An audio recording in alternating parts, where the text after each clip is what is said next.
Madame, Monsieur, bonsoir et bienvenue dans votre Guadeloupe Soir. À la une de l'actualité, fleurs, bijoux, parfums. La course au cadeau est lancée à la veille de la fête des mères. Vous étiez nombreux à chercher le cadeau idéal. Mais quel présent choisir et quelles sont les tendances?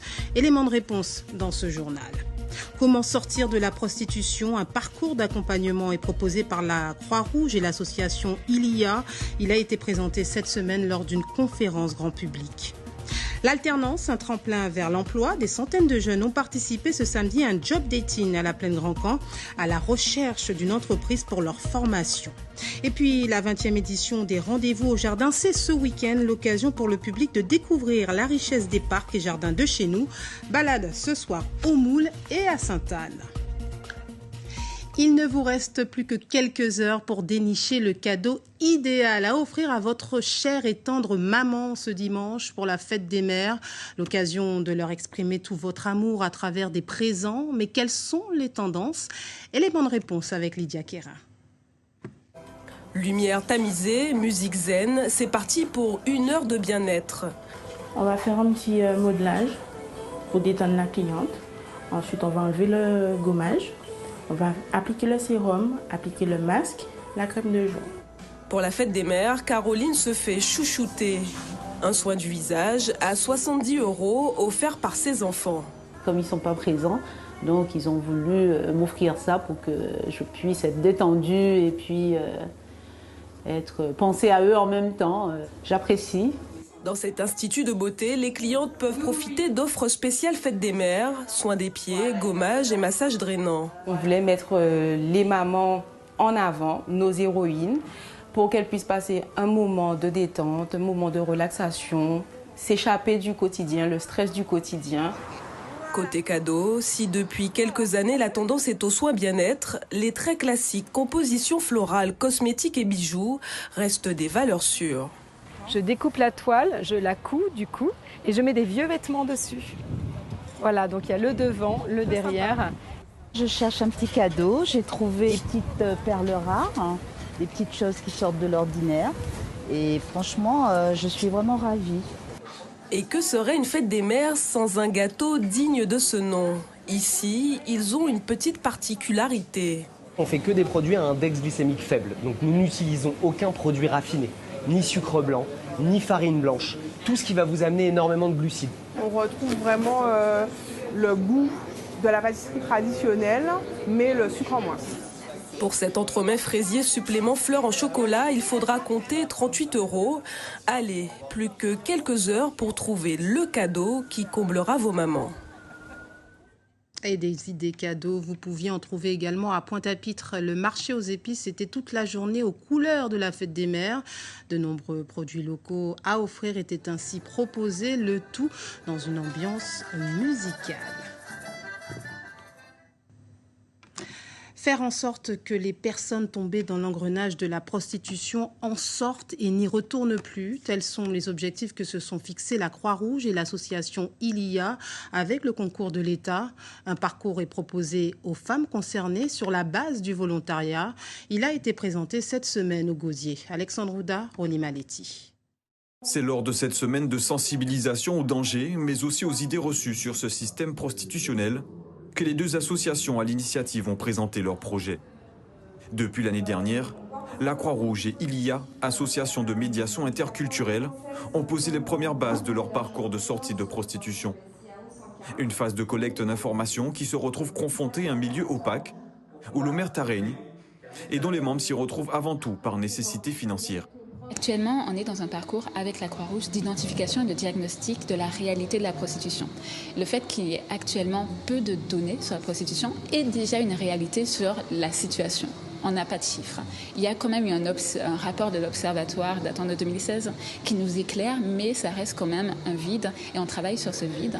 Une absence de données que les associations doivent pallier en se rendant au contact de ces femmes et hommes bien souvent en situation irrégulière qui ignorent le fonctionnement du système français et peinent à faire valoir leurs droits. C'est un accompagnement global qui est proposé sur la base du volontariat et aussi après constitution d'un dossier qui retrace le parcours de vie de la personne concernée. Donc un parcours global d'accès aux soins, d'accès aux droits et d'insertion professionnelle, d'accès au logement, éventuellement d'accès à un titre provisoire pour les personnes qui n'ont pas de titre. Voilà, donc l'idée c'est de pouvoir donner les moyens aux personnes victimes de ne plus avoir recours à la prostitution pour subvenir à leurs besoins. Ce parcours de sortie de prostitution a pour ambition d'être opérationnel à la fin de cette année et espère pouvoir accompagner une vingtaine de candidats par an. 2 agressions par balle ont eu lieu la nuit dernière au Gosier et à Jarry. 2 affaires distinctes confiées aux services de police et de gendarmerie.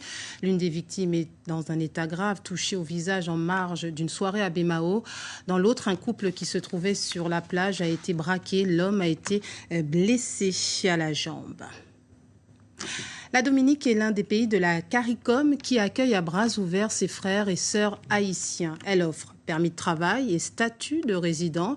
Mais le chef du gouvernement s'inquiète des effets de l'immigration clandestine.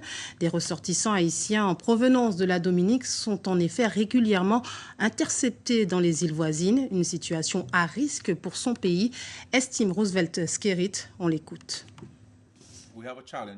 Nous avons un défi, non pas avec ceux qui viennent ici, mais avec ceux qui partent illégalement. Chaque fois qu'un bateau est intercepté, que ce soit à Saint-Kitts, à Sainte-Martine, à Saint-Thomas ou dans les territoires français, cela exerce une pression diplomatique sur la Dominique. En fait, il y a quelques années, nous avons presque perdu notre accès sans visa en Guadeloupe et en Martinique à cause de cette situation.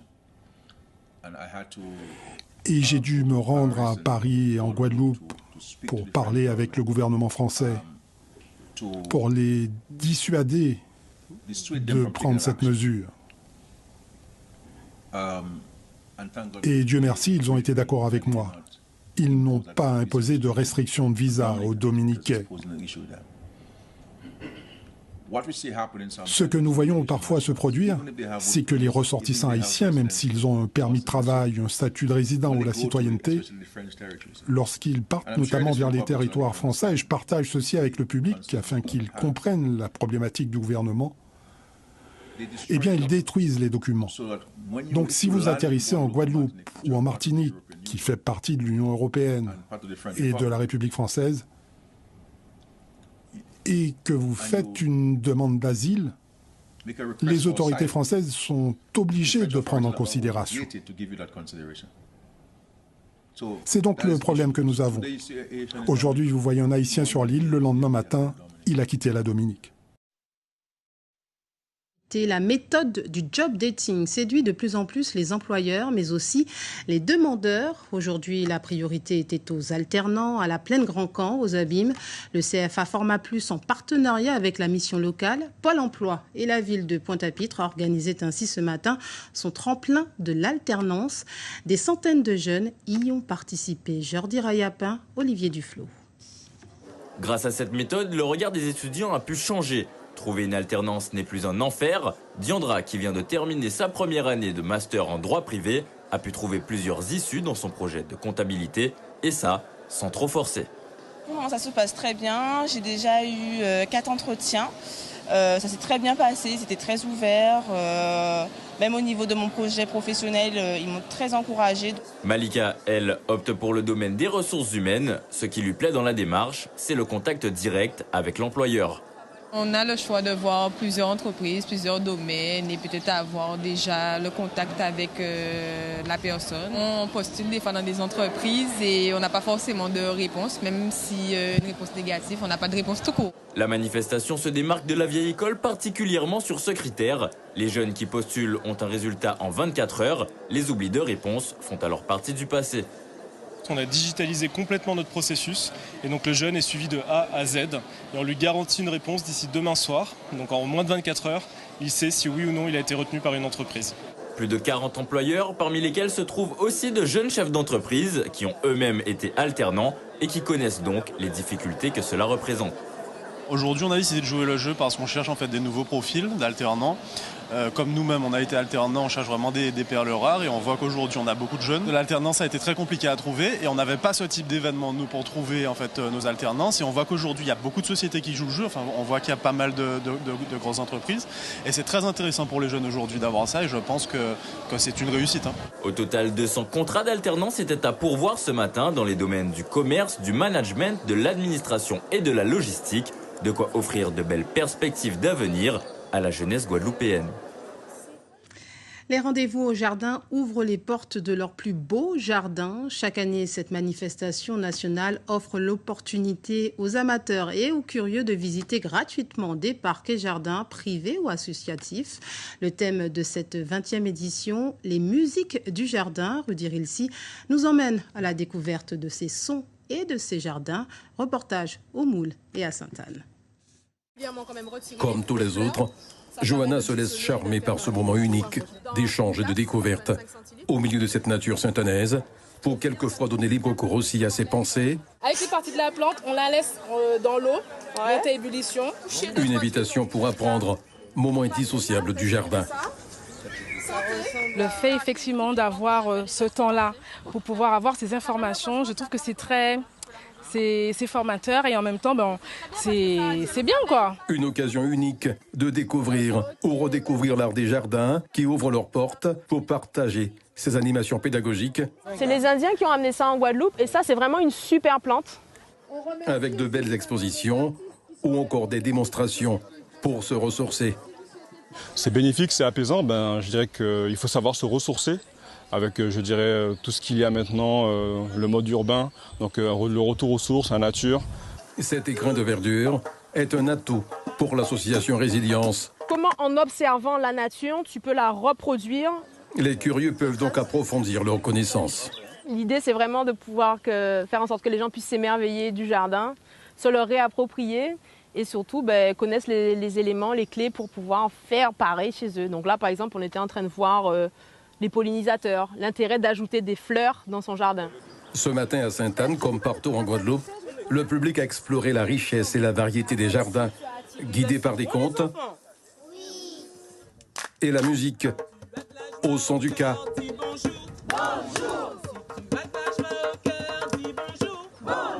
Et bien d'autres instruments, comme ici, au musée Edgar Clair au Moule. Nous voyons Balafon là, au Mali. Nous voyons Bouiro là, à Kiba. Un tour du monde en musique pour comprendre les sons de certains instruments. Car le thème de cette 20e édition des Rendez-vous au Jardin, c'est les musiques du jardin. Et cela suscite des curiosités. On a découvert tout ce qu'on pouvait faire avec des arbres qui nous entourent et puis qu'on voit sans vraiment percevoir. Dans cet atelier, l'instrumentiste recrée un univers forestier à partir d'objets sonores. Il y a des sons qui apaisent, des sons qui excitent, des sons qui ennuient. Mais l'idée, c'est de trouver des sons équilibrants. Qui puissent énergétiquement permettre d'être en paix, d'être en harmonie, et puis dans une volonté de partage, d'échange avec son prochain ou avec l'au-delà. Conçus pour éveiller les sens, les Rendez-vous au Jardin continuent à mettre en valeur le patrimoine vert des villes et des régions et témoignent de la métamorphose paysagère en cours. Et ça continue demain. Il y aura du foot ce soir avec la finale du tournoi international U16. Elle va opposer le Flamengo au Stade Rennais. Une finale à suivre en direct en télé, radio et internet dès 20h05. Ce matin avaient lieu les demi-finales. Le Stade Rennais s'est donc imposé 1-0 face au Havre. Et le Flamengo s'est imposé 4-1 face à l'US Torcy. Alors qui du Flamengo ou du Stade Rennais remportera ce tournoi? Réponse dans quelques heures. Mais tout de suite, retrouvons en direct du stade Jacques Pont-Rémy au Moule, Sully Cordinel et Christian Danquin. Bonsoir Sully, quelle est l'ambiance sur place?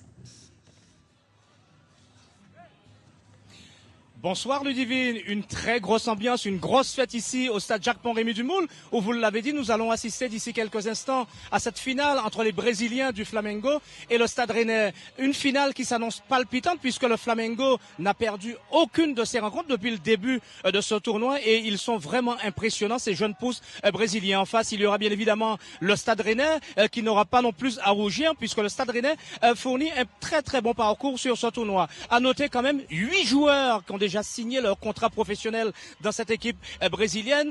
Des joueurs, si vous me le permettez, notamment le numéro 5 Palacio, qui gagne déjà 15 000 euros de salaire, puisqu'on s'est entretenu tout à l'heure avec son entraîneur. Donc une grande fête du football qui va permettre à des jeunes pousses d'éclore ici au stade Jacques Pont-Rémy. Et tout à l'heure, on l'espère en tout cas, il y aura une très très belle finale avec deux belles formations et deux équipes de renom où effectivement ça joue au football, ma chère Ludivine.